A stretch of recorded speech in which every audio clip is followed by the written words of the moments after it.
Welcome back.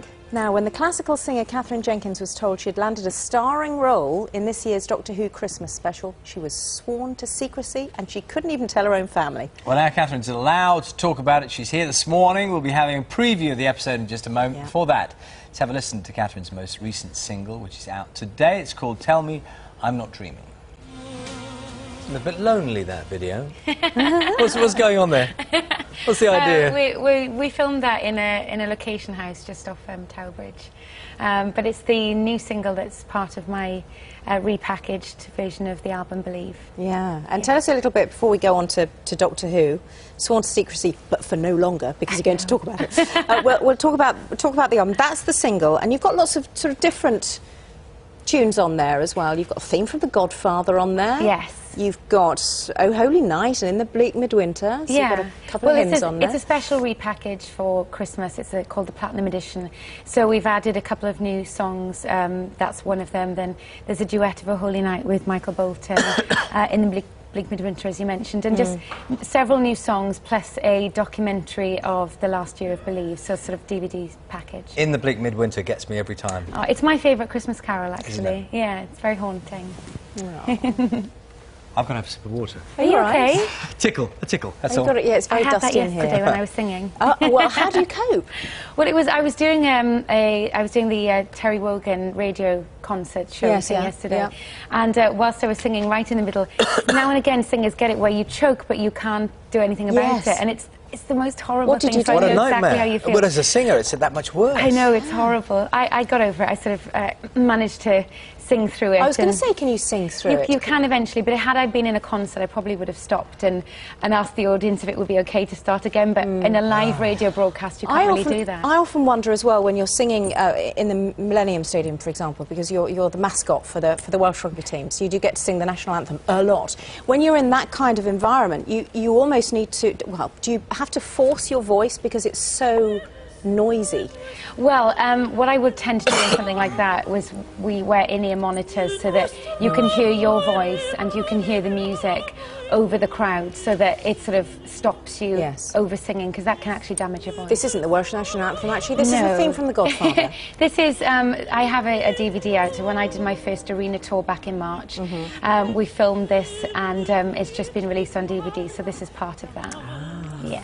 So let's talk about Doctor Who. Shall we have a look first? Yeah. Because I don't think you've seen this either, have you? I don't even know what sort of clip you've got. I saw the very small clip that they showed on Children in Need, but after that I haven't seen any footage, so it's quite exciting. Let's have a look. Here's the trailer. Can you, what are you allowed to tell us? Are you good or bad? I'm good. I think I can tell you that. Good. You're very, very good. I play a character called Abigail Pettigrew, and she's a very humble character. You know, she's from a poor background, and the story is based on A Christmas Carol. It's very Christmassy. I think it's probably one of the most Christmassy Doctor Who's, but it's very emotional as well and a little bit heartbreaking at times. And does Abigail, your character, sing? Yes. Yeah. Yes, which is the reason really why I wanted to do the part. You know, I've been asked to do acting things before and not really been that interested to do it, and I didn't know if I could do it, but when I found out that the character, you know, there was music involved, it suddenly made me think, well, I'd like to give it a try. Of course, it's made in Wales. Made in Wales, which was brilliant because I got to, you know, spend some time seeing the family, and my mum came to set and everything. Oh, so did she? She did. So when we say you were sworn to secrecy, your family live in Neath. Yes. You couldn't go home and tell them anything about it when you were first approached? No, I couldn't say a word. And when you receive your script, you know, even to read for Doctor Who, your name's through every page. You have to sign confidentiality agreements not to let anything slip.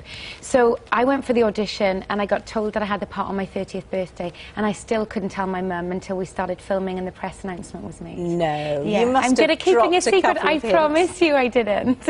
I was too nervous in case they knew it would come from me. So kind of box ticking thing. Now you've done Doctor Who, and for a lot of people, for whatever reason, that's a bit of a special moment. It's massive. But you've had an awful lot of extraordinary moments, haven't you? You've been at amazing occasions. I mean, what are the ones that sort of stand out? If you were to pick one event or a couple of events that you've been lucky to be at or perform at? I think, you know, I've been lucky to perform at lots of the big concerts. You know, this year being involved with the Help for Heroes concert at Twickenham.